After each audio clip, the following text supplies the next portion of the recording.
meron akong minute up. She's a YouTuber. So, nag-meet kami kasi malapit lang kami, magkalapit lang kami dito. Tapos, nag-chika-chika, nag-lunch. Tapos, ito, binigyan niya ako ng maraming baby clothes. Maraming salamat talaga, sis. Na-meet ko yung husband niya, yung mga anak niya. They are so wonderful, mga loves. And I'm so grateful sa mga binigay niya. So, another baby clothes. Anyway, binigay din niya to. Hindi ko alam kung ano yung pangalan nito, pero alam mo yung higaan ng bata, like on the floor. Ito. Yan. Yan. Tapos ilalagay mo to. Binigay niya to sa akin. So, yung bunso kasi niya is babae, si Micaela. So, nung napanood niya yung video ko na buntis ako, nalaman niya kung what I'm having, sabi niya, sis, marami ako mga baby clothes, kung gusto mo, ibibigay ko sa iyo. So, sabi ko sarili ko, why not? So, bakit ko pa tatanggihan yung mga bigay? So, thank you talaga, sis. As I said nga, nag-YouTube siya. I-follow niyo siya, mga loves. I will put the, dito, yung channel niya. Hala, mga prom suit. Ang dami nito, ha. Napansin ko sa kanya na mahilig siya sa mga ganitong jacket. Kasi parang ang dami ata ang ganito ng mga jacket. Yan. Oh, di ba? Jacket din to. Hindi pa naman to magagamit ni baby sa newborn stage. Tsaka na pag medyo malaki-laki na si baby, ay ito, may mga socks din. Tapos, ano to?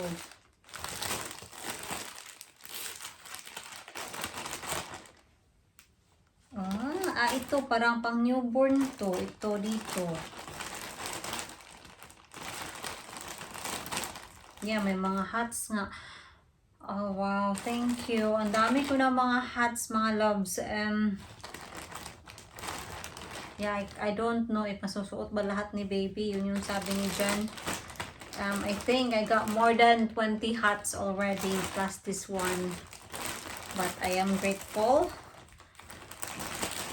Sino kaya yung susunod babuntis? Para ipasa natin to. Of course, magtatanong muna ako sa kanya. Pag malaki na si baby, ha? Pag hindi ko na to magamit din.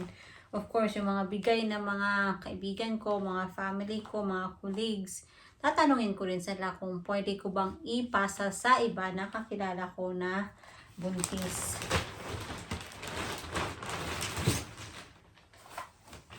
Kaya, I think it's part of this, itong sa ni baby. Hindi ko alam mo yung tawag. And then, my first year made with love. Ang daming shoes! Oh my goodness! Thank you! Or kung wala man akong maipapasahan nito, of course, ibibigay ko na lang sa charity. Wow! Ang cute nito, oh! Kakatuwa naman, mga loves, uy! As I said nga, hindi ko na iisa-isahin to kasi ang dami nito. Hala. Umuulan na naman. Ay, naku, tong weather na to. Anyway, dito. Yeah, napansin ko talaga sa kanya is parang mahilig siya sa mga, jacket. May mga prom suit. Ang dami ko ng prom suit. So, hindi na ako para kay baby, bibili ng prom suit. Ito, it's thick onesie, so magagamit to ni baby talaga sa winter. Kasi pagpipilian ko na naman kung alin dito ang magagamit ko pang newborn stage and then so on and so forth.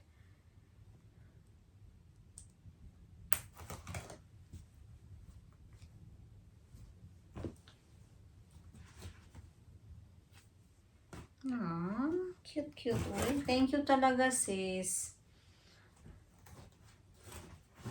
Wow, ang dami naman ito. Uy. Sige na mga loves, bye-bye muna. Kasi, dumidilim na talaga. Pagpipilian ko lang itong mga to kung saan na magagamit ko dito pang, newborn, 0 to 3 months. Yan yung mga pipiliin ko muna at this moment. Na isa-isa ko na siya at natingnan ko na siya lahat. Ito lahat mga loves, nagabundok talaga. Maraming salamat once again, sis. So, ito is parang hindi ko pa siya magagamit sa newborn and 0 to 3 months na stage. Ito yung feeling ko na magagamit ko 0 to 3 months. So, lalabhan ko yan. Tapos, ang gagawin ko din, kasi marami din ako mga dresses na natanggap for babies, is isa-separate ko yung mga dresses para alam ko kung ano yung mga dress ni baby. Gusto ko to. As in, sobrang cute. Thank you, sis. Yeah, they're so lovely. Ito rin, oh. Diba? Ang cute. Salamat talaga. Hello! It's another day. Aalis ako mga loves. Kikitain ko sa Janina kasi ito lang yung time na meron kami before Christmas. So, of course, meron akong card sa kanya. Hindi naman ito nanonood sa aking video. So, ito, meron akong babak sa kanya. And, hindi ko na ipapakita lahat. Pero, meron ako mga makeup dito. Mga makeup sa kanya. Kasi gusto daw niyang itry yung makeup. Yung mga simpleng lipstick lang. Like foundation, yung cushion foundation. Tapos, yung blush on. Yun. So, grinant natin yung wish niya. So, let's go. Samahan niyo ako. Nag-text na din siya na nandoon na siya sa pagkikitaan namin. Malapit lang kasi ito sa amin mga loves. As in mga 2 minutes lang. Kaya, no bother na 8:51 na. Kaya pala siguro, no, yung mga katrabaho ko na nakatira malapit sa hospital.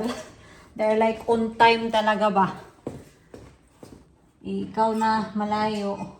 You always sit off early para hindi ka lang malate. Ganon siguro yung feeling. Like me, ngayon. Na dahil sobrang lapit ko lang. I don't care kung anong oras ako magsisit off. Kasi alam mo na dadating ka on time kasi walang traffic. Wala si Mr. Umalis si Jan ngayon. Wala siya dito. Nag-shooting sila ni Paul. Of course, si Paul talaga yung kasama niya. Mag-best friend yung dalawang yun. So, may mga nagtatanong pala sa inyo about kay Ate Liza. Yeah, she's still in the Philippines. I cannot really comment a lot mga loves because of course that's her privacy. But hopefully one day she will be able to come to UK and visit here. I would love her to visit UK and we can go roam around para ma-experience na yung weather niya dito, yung mga culture, makita niya yung mga tourist spots. But we'll see. I'm home. Oh. I'm home. So, yun. Salamat, Janina. Thank you so much for this. Sabi ko sa kanya, hindi ka na sana nag-abala. So, i-open natin yung card. Plaza. Merry Christmas.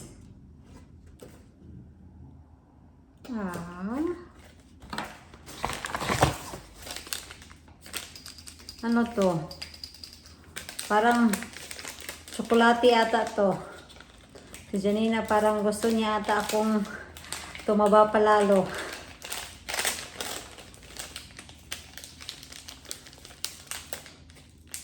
Wala, inopen ko na. Hindi pa. Chocolate nga mga loves. Tapos, I don't know what it is. Is this chocolate as well? Ah, a wallet. Thank you, Janina.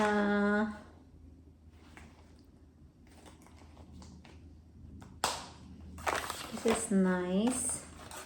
Balik natin. Sa Christmas na natin to i-open.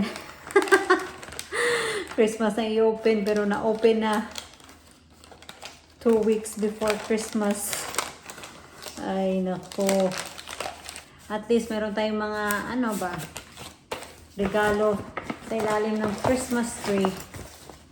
Dito, oh. Ay, munti ka na kayo mahulog.